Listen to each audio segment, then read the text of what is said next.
Today we're going to be talking about Shopify dropshipping versus affiliate marketing versus Amazon FBA.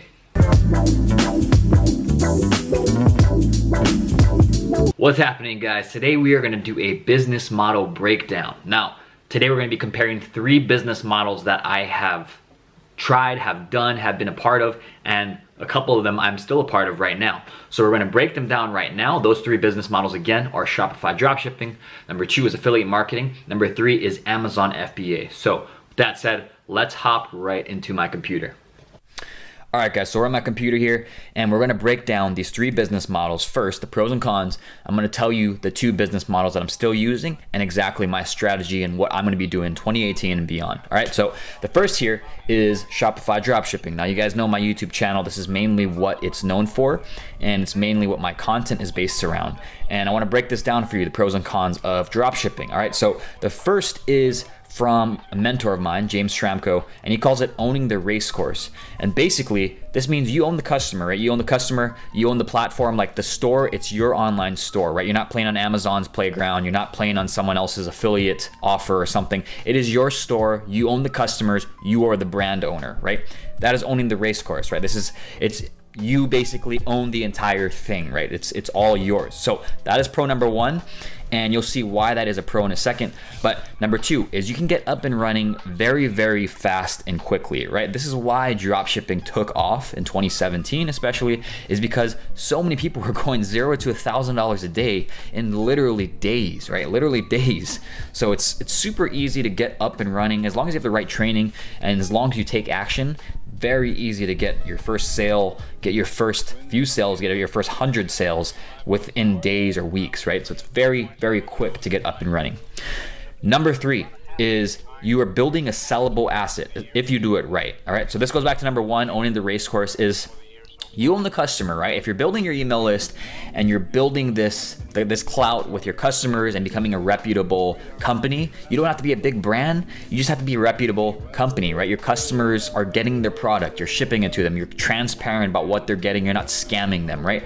If you own the race course and you are building your store the right way, you're building a sellable asset that you can sell for multiple 6 figures, maybe even 7 figures, right? Typically, I think it's about 2 to 3 times your annual net profit is what you can sell your store for, and that's over like a 12-month period, all right? So those are the 3 pros.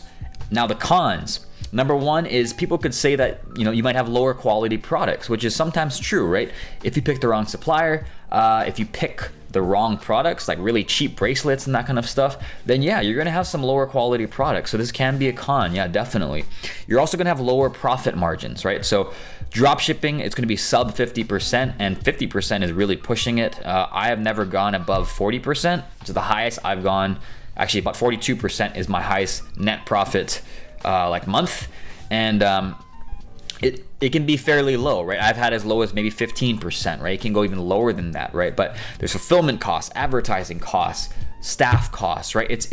There's a lot of different moving parts, and that goes to number 3 is it can overwhelm newbies and beginners because there's so many moving parts that you have to learn, right? You have to learn how to set up your store. You have to learn how to do customer service and hire VAs. And you also have to learn advertising and marketing and that kind of stuff. Different types of marketing channels, right? Instagram influencers, Facebook ads, Google ads, Bing ads, Reddit ads, all that kind of stuff. You have to learn all these moving parts. You don't have to learn them all at once, but you have to learn enough to get going, right? So it can be overwhelming for newbies because you are building like a full-fledged business and you have to learn all these different things, right? It's not like you're just learning traffic or you're learning one piece of the puzzle. You have to know all this stuff, right? So that is Shopify dropshipping. That's the breakdown there. Now, let's hop into affiliate marketing here.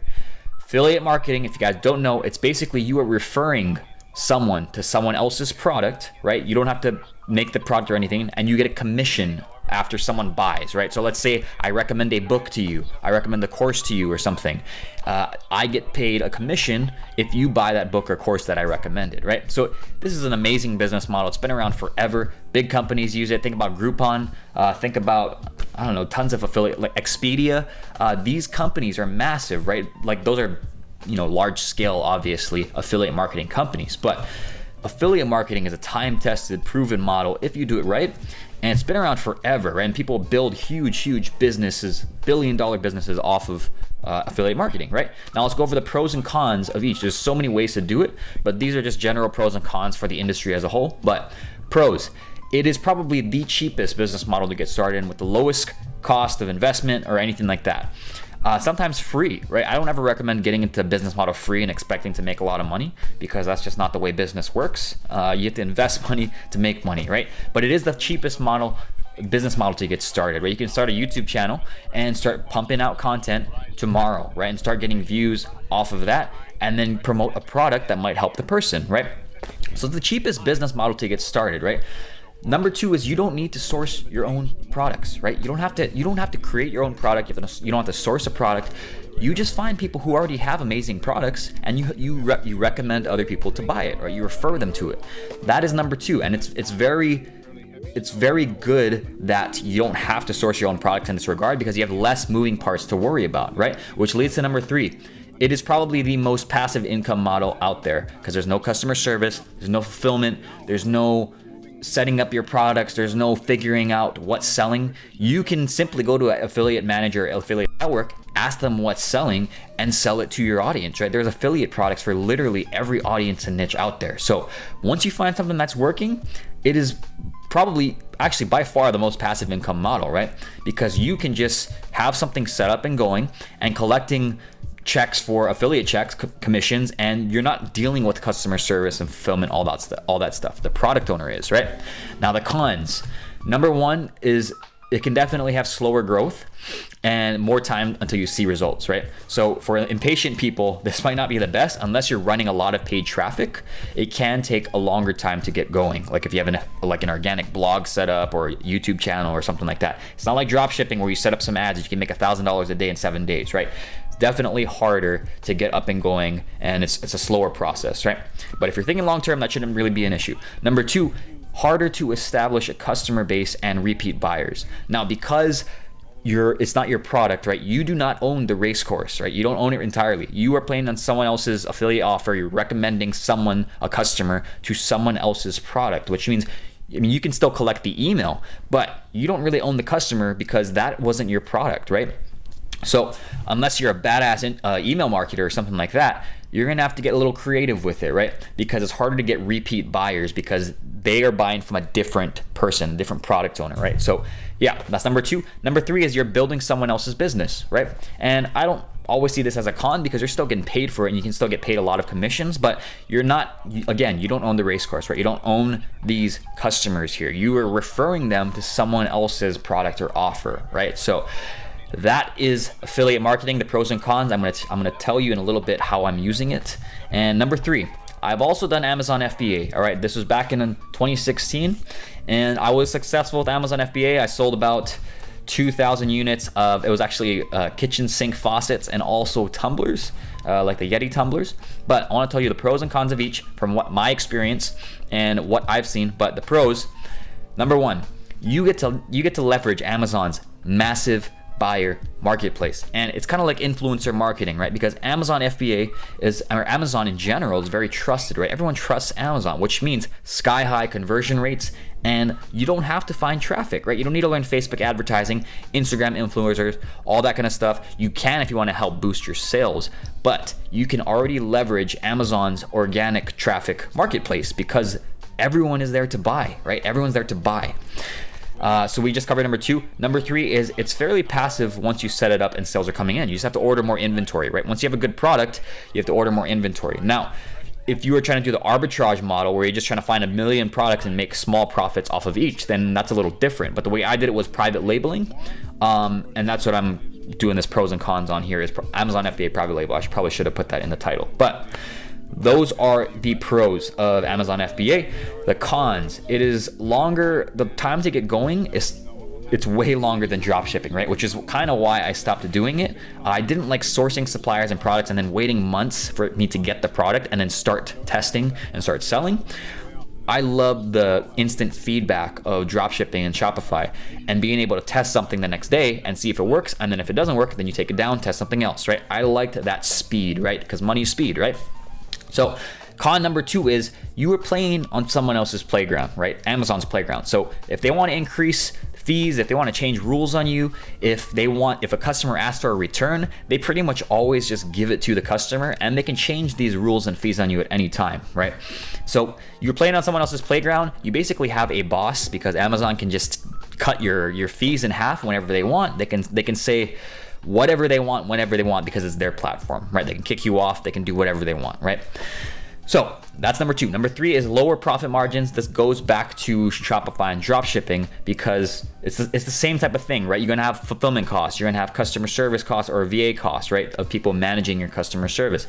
You're also gonna have costs of inventory. If you use Amazon sponsored ads, that's another cost. So there's more costs involved, which lower the profit margins. It's mainly the inventory that you're paying for that lowers the cost, but that's another con there. So I don't do Amazon FBA anymore because I like the online marketing aspect. I love that piece, and I love being able to get fast test results and gauge where to go from there.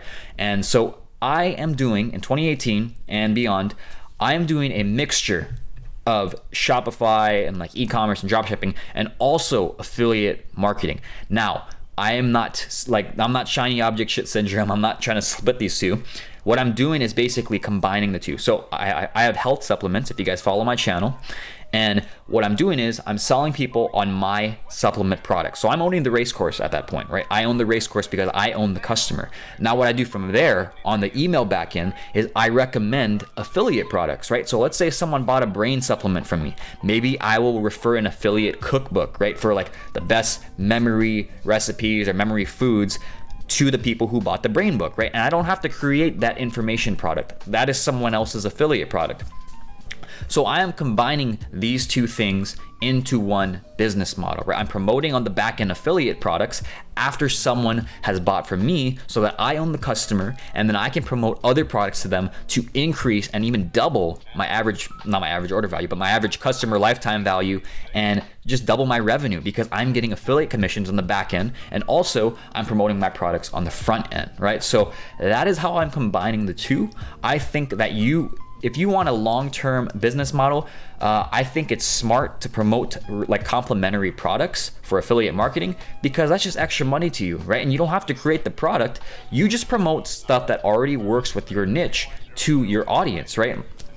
It's that simple. Like I go on affiliate networks like ClickBank, OfferVault, Max Bounty. OfferVault's not an affiliate network, but that's where I find affiliate programs, and I promote similar products that my audience would buy from these affiliate networks, and I get $40 to $80 a commission, or a sale from affiliate commissions, excuse me. But that's how I'm using it. That's how I think about these two business models. I don't think it's one or the other. If you're just starting, definitely just start with one and then build into the other. But that is how I'm doing it.